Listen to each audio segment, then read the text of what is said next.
I guess you could think of it as Airbnb for nurses. So if you're someone who wants to rent a longer Airbnb to professionals and not the general public, then we're the right platform for you.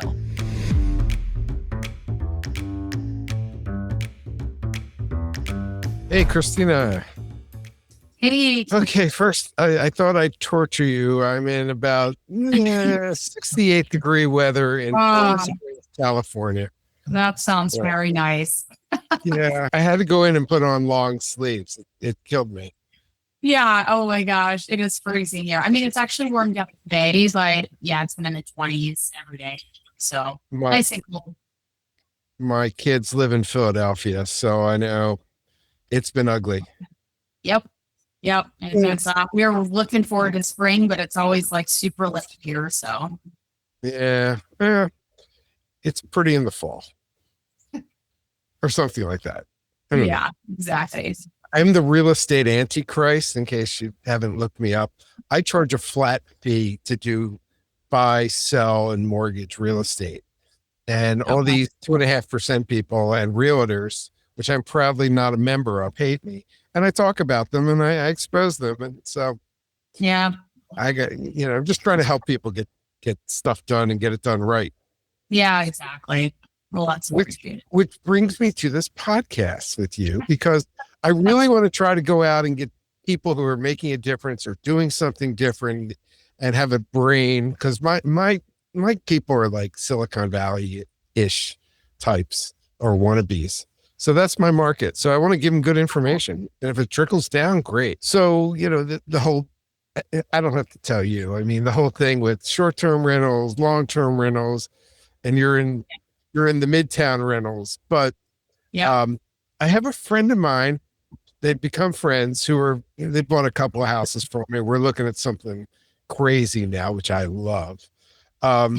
So she bought this place in San Diego, and the intention was, she found this out somehow. Both her and her husband are in the medical field. So they found out about these insurance companies that will lease the house for a year or at an agreed rent. They'll take care of everything. And she said, this is like gold. So let's start there. What do you know about it? And what's the difference between what they do, what you do? I'm sure there's a big difference, but in general, like, they're guaranteeing a long period of time. Think about what a seller or an owner would think about. It's kind of the way I'm doing this. So kind of explain to me where you come in and what you do and go. Yeah. Yeah. So as the founder of Reliable Residence, we connect all the professionals to furnish monthly housing. So that could span from healthcare all the way to students, relocating families, and insurance claims like you mentioned. And so occasionally we will get an insurance company that comes in and says they want to rent a house from a property owner on our website. There has to be a minimum of 30 days on our website. And then those insurance claims are anywhere from, like, if there's a flood and it's a quick fix, it's a month. Or like you said, sometimes they can be up to a year. If it's like a house fire, it takes a year to rebuild. So it does vary. Gotcha. Yeah. And I mean, they have the money, obviously. So that's not going to be an issue. Yeah, exactly. Yeah. They tend to rent pretty nice homes for those families. Nice. So I find your business to be, and I had to write this down because this was so good, the intersection of healthcare, real estate, living in a new place, psychiatry, and tech. Did I get everything? Yeah, I would say agreed. It's an intersection of tech, housing, healthcare, certainly, students as well, and medical students, vet students. And then, I work in healthcare myself. So it's kind of a, someone who sees the problem, fixes the problem type of thing. But there's got to be incidents where you dealt with things that went wrong. I mean, that's always the worst case scenario. And you can only screen people so far. And you can't screen their friends. But a tenant is a tenant is a tenant. But at least these people, it sounds like they're coming in on a mission. I'm here just to work, Exactly. Yeah, they're great tenants because, they're here on assignment. They're literally here to go to work. So that's always a good sign. They're not here to vacation. They're not here to party. And so they come, they go to their job, usually 12 hours a day, because usually if they're coming into work, they're working a lot. Yeah. And then they're really tired when they're done. So, and they generally either get a housing stipend if they're nurses, or there's some sort of housing incentivization that makes you feel like as a homeowner, you're going to get paid rent. Got it. Got it. So let's say, there's an area and you had a property and you can only rent it for a month, and the guy kind of owner wanted to, have continuous ability to rent it for a month, without just advertising, because it's hard to advertise that too. There's really no place. Right. That's exact. It's insane. Hello, developers out there. Somebody put together a short-term medical, it's kind of thing that Christina is doing, because as an owner, you want it rented all the time.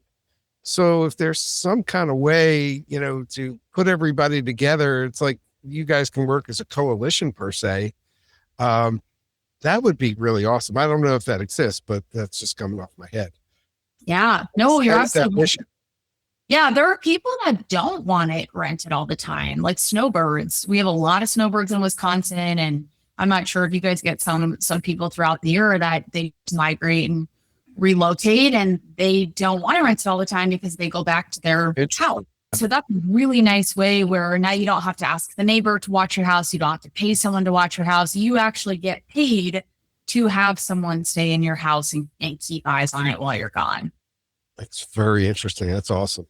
Do you ever have situations where you match people who are looking for housing that either have a pet or an owner that has a pet that needed to be taken care of?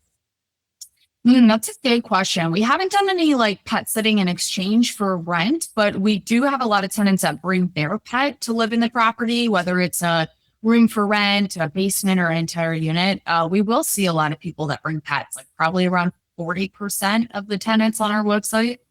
Really? Mostly cats or mostly dogs? It's actually, I would say those are 50-50. Yeah. Usually some cats, some dogs. I mean, it's your baby. You got to take it, Yeah, exactly. And it's new smells. The dogs are thrilled, I'm sure. Yeah, it's they like are. a blank canvas for them. And I get a lot of homeowners that say, "Oh no, I'm worried about the pets." The good news again with the healthcare travelers is like very few of them are bringing a pet that's a really bad pet and is gonna, destroy stuff. Something, yeah. Yeah, because nobody wants to come home from a 12-hour shift and like the dog chewed up someone else's couch. So it's really rare that they bring a misbehaved pet with them. So that's also a perk of this market. Yeah, and I'm sure it's part of the insurance in some way, shape, or form. Yeah, interesting. What else can you tell someone looking for a place, and what you do and all that kind of stuff? Yeah, so we're unique in the sense that we walk through all of our listings currently, actually, before they're posted live to the website. We hire people throughout the country to help us with that. And that's because we believe in quality. I've personally been catfished at a rental unit before, and it sucks. So we don't want anyone else to go through that. So it's very unique to us as a startup. It's not unique to the real estate world, unfortunately. That's true. Crazy, but hopefully soon this will all be blockchained and the idiots will be gone. So they're working on it, but it's slow moving so far. Yeah, exactly. Getting all the real estate on the blockchain. I don't know how it's going to end, but it's going to end. It's quite the way. It'll make life easier, and everything's blockchain, and credit reports everything's locked in. It'll be so much harder to crack it and be, Anyway, anything else you want to add? Where can people find you and all that stuff? Yeah. So we will be nationwide, hopefully by summer is our goal. And so we're just in Wisconsin and Georgia right now, but we're going to expand throughout the whole country. So in the meantime, if you'd like to list with us, we have a wait list that is not actually ranked by order. It's just more of, if you get on the wait list, we tell you when we're in your area. If we have enough properties to serve the demand of nurses and doctors, we actually don't need to go to the general public. So that's the perk of that wait list. And are you then once you clear a person who's credit worthy and all that stuff. You just turn them over to the seller, right? Or the owner. They'll create a booking request on our platform, and then Right. the homeowner gets a booking request with the tenant all teed up, and they just send in move-in instructions. So it's more Airbnb like with qualifications than it is that you're not brokering real estate. You're correct. If Airbnb, I guess you could think of it as Airbnb for nurses. So if you're someone who wants to rent a longer Airbnb to professionals and not the general public, then we're the right platform for you. Gotcha. Perfect. Beautiful. And the website again? www.reliableresidence.com. And we're also on Instagram, reliable_residence, and TikTok, reliable_residence. Awesome. Yeah, I see you on TikTok all the time in your scrubs. Yes, always in my scrubs. Cool. Well, thank you so much for coming out. Well, you didn't go outside. You're staying inside smartly. Inside in Wisconsin. There you go. Perfect. Okay. Thanks All right, again. thanks, Christina. Take care. Bye. Cheers. All right. Bye-bye. Bye.